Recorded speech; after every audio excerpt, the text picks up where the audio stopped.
All right. Let's see if it's here. Let's see if it's here. Oh yeah, I already see the corner of it.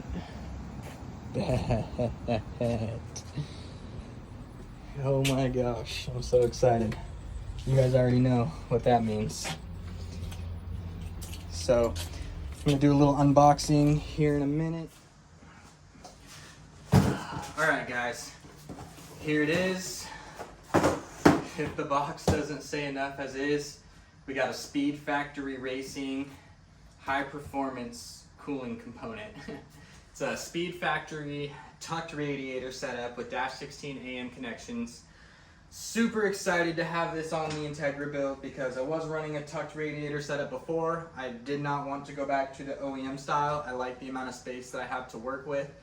The stuff that we plan on doing with this car, I do believe that this will be necessary, especially when we do our full bolt-on intake manifold and our, potentially turbo setup, or I have a supercharger that bolts on the front, which would also require a tucked radiator setup. So this is going to benefit us in a whole lot of different ways. So one, providing us with extra space. Two, and I feel is the most important, keeping the engine cool at a nice cool operating temp to hopefully help everything run better and last longer. And three, it's just really gonna look great. So let's get into unboxing this thing, see what all comes with this package. I did get the full added everything, all the accessories. We've got the -16 lines, the fans, the connection pieces for our upper and lower filler necks. So first off, so we've got two high performance Spall fans. There are those. Oh man, it looks good. So two high performance Spall fans, and here is the actual unit itself. Holy crap, boys, this thing looks awesome. Hand under there because I don't want to crease any of the fins. Oh man, this thing does really look awesome. Heck yes, guys. So here is the unit right here. SpeedFactory Racing. I guess I should turn that around. Oh, there we go. SpeedFactory Racing, 24-inch tucked radiator setup with dual spout fans. So you can see it's shrouded very nicely. It included all the hardware to mount the fans. I like that SpeedFactory logo on top. Some nice engraving. So there's that. They included a little sticker for us. Heck yeah, appreciate you guys. And then what's this? A small box. I'm guessing this is just like a filler box, so that way didn't move around or nothing happened to it. Our AN connection kit. Let me grab a knife really quick or something.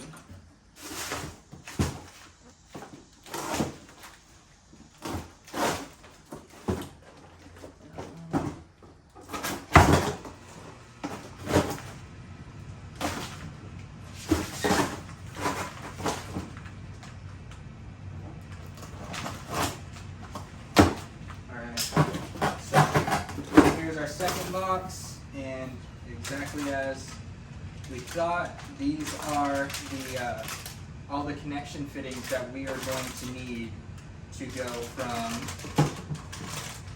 the normal, what is it, like 32 millimeter slip coupling or slip fitting to the -16 threaded AN lines. And it looks like they give you just enough hose to make both of them, so we're gonna have to pre-make the coolant lines ourselves, but that's not a super big issue because we do have everything that we need to install it.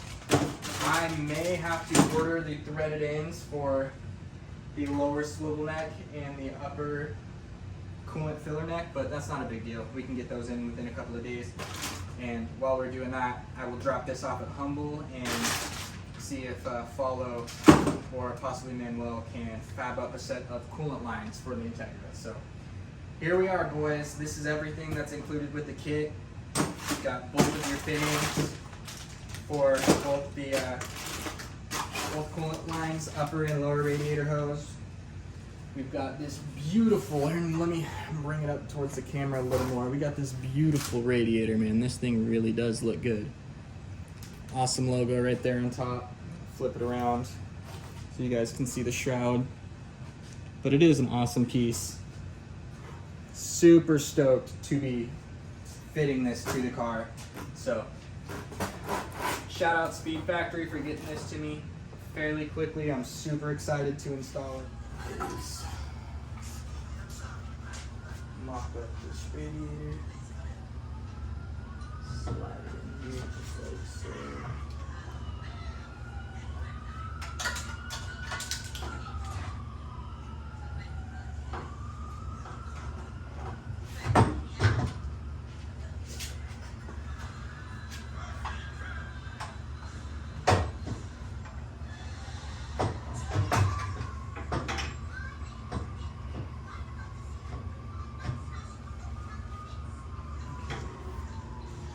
So I think I want it to sit something like this right there.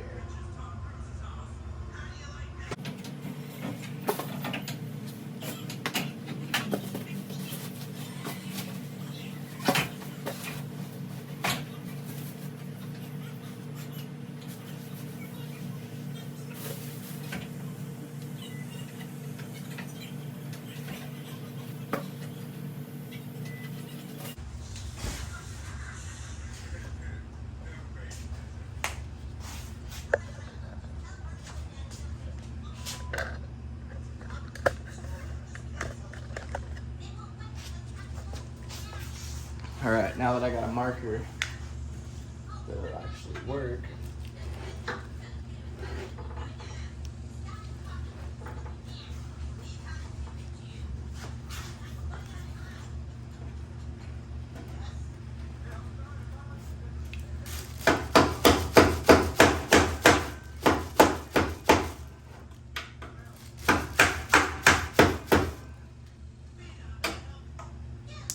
There we go.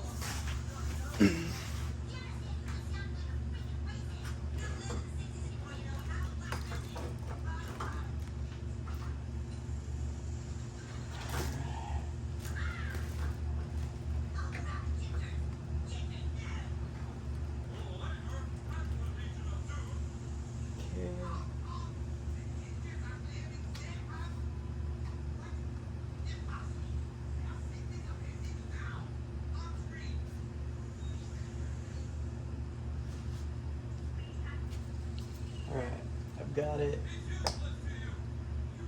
lined up fairly well. I like where it's sitting. Actually, I'm not gonna lie. Actually, no, I think that's gonna work right there.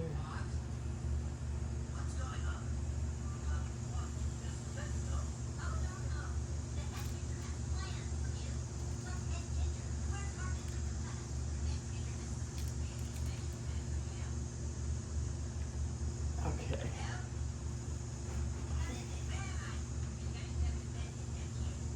All right, so now that we have our radiator marked, we're gonna pull it out and then we are gonna drill out those tabs that we just marked.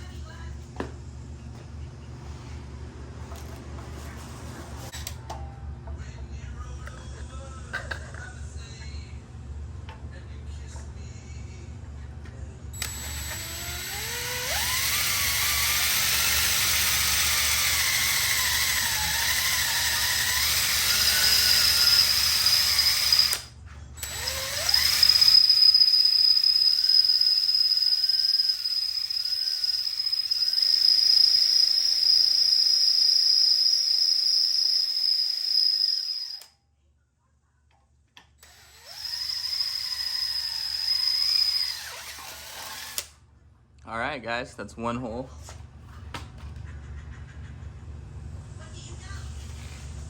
Switch it over to this side. And I'll grab that hole.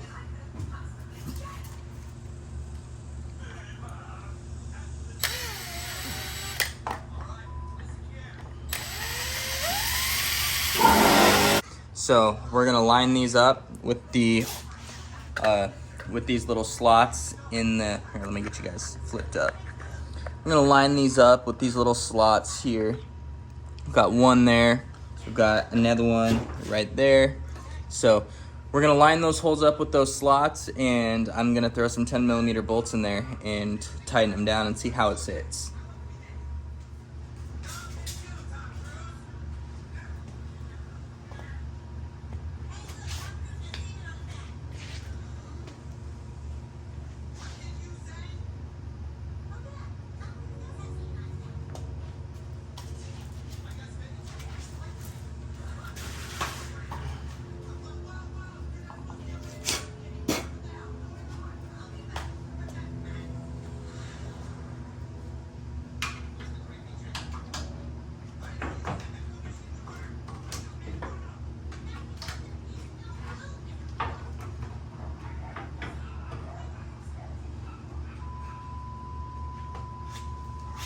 Alright, so got it in there.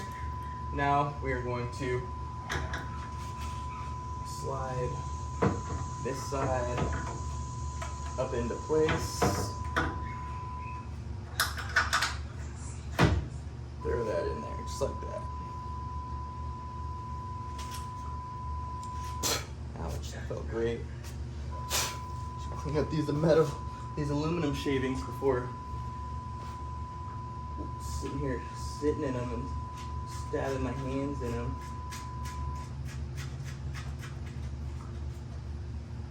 Alright, so there's one mount done.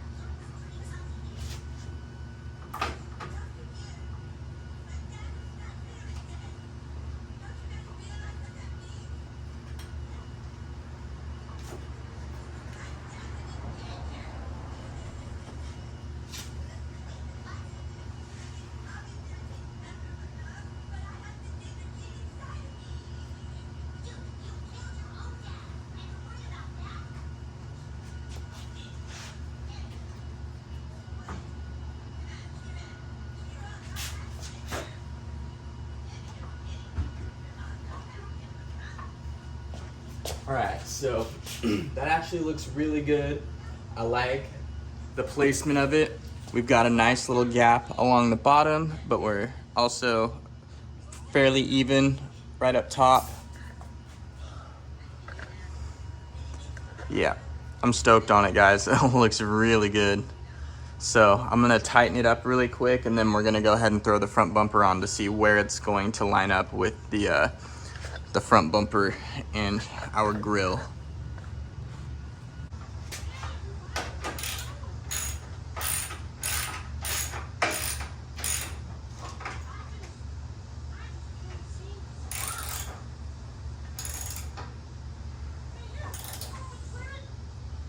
Okay, so I still think that that is actually gonna be a little too high. It actually doesn't get a lot of airflow right there. Let's see. So yeah, so you guys can see half of the radiator is blocked by the bumper. I think if we can get it to come down about another inch all the way around just to sit flush on that bottom radiator support, I think that'd probably do us a lot of good. But another thing that I'm thinking is, you know, with the ducting that we're going to do on this radiator, we can also channel all the air to be forced through the radiator. So that means, you know, we'll have basically a piece of metal here that slants upwards towards the bottom, and we will also encase the sides as well, just so the air that gets caught through this front grille is forced up and through the radiator and then out of our vented hood.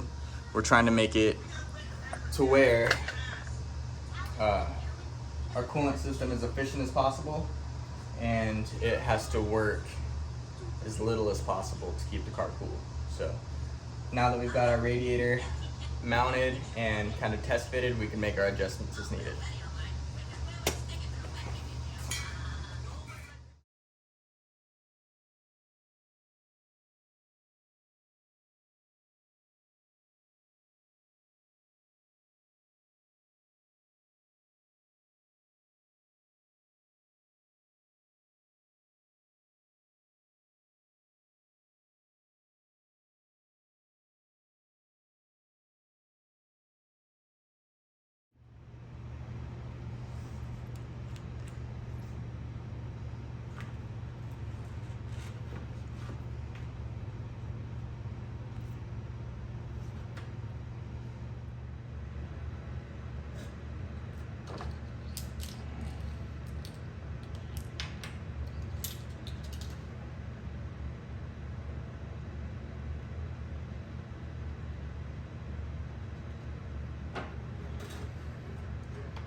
Okay, yeah, I know I need to go and buy one of those, like, official little funnel attachments, but a little bit of Teflon tape, some painter's tape, it does the job.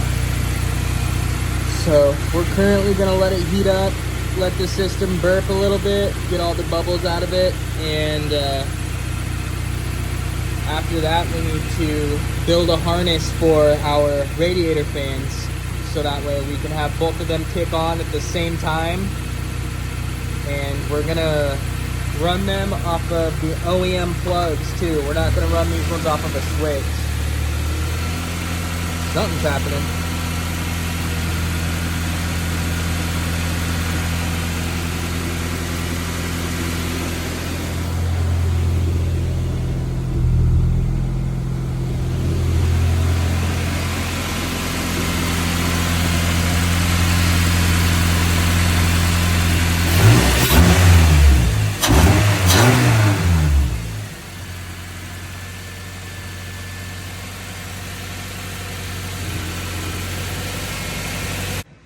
All right, guys, a couple of days has passed by. We're back in the garage. We're continuing on the SpeedFactory tucked radiator setup. Now, where we left off, we had gotten the radiator mounted. I started making the hoses and stuff.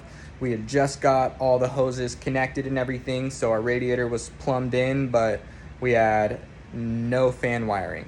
There was no harnesses that came with the spiral fans to connect them to anything, so I went ahead and I did this all off camera, but I went ahead and just did butt connectors. Now, that's electrical tape right there, yellow electrical tape, just to make sure that, you know, nothing grounds out or catches on fire. But what I did is I went ahead and built a little harness out of butt connectors and wire, and we've got our two grounds that come together here and our two positives that come together there. And this is the wiring that we had built for the old setup. So our fans are still on a switch, sadly. I did, however, order a dual pigtail kit from Spal, and it actually comes with a little temp sensor, and it's a whole like external radiator temperature sensing system or whatever, I guess. I don't know. Basically, it comes with a universal coolant temp sensor that we will run on the engine, and when that temp sensor sees 185 or 175, it will basically hit a switch that will ground out the fans, turning them on. So we will have a fan system that works like OEM without having it connected to our system. It'll be completely independent. It'll run off the battery itself, so it doesn't matter if, you know, K-Pro senses, you know, it's overheating or not, it's going to kick the fans on regardless at 180 degrees. So that, I like the sound of that. It sounds foolproof. It sounds like it's hard for, you know, stuff to get messed up that way. So that is the route that we are going to go, but it is not in yet. So we are still waiting before we can install that. But for the time being, we currently have the fan set up on a switch. So you guys know, previously we just hit this first button and voila, I'm sure you guys can hear them going. Both fans are on and working properly. So like I said, it's not ideal, it's not how I wanted to run them, but for the time being, I really am not mad at it. I know that it works. So we're going to put the front bumper on, plug all the lights back in, connect everything, and make sure that, you know, the front bumper isn't gonna jiggle itself off on this drive. And then we're gonna start ripping the car around. I wanna see if it's gonna heat up. I wanna see what kind of temperatures it sees. I really just wanna know how efficient is the SpeedFactory tucked radiator setup. So let's get into it.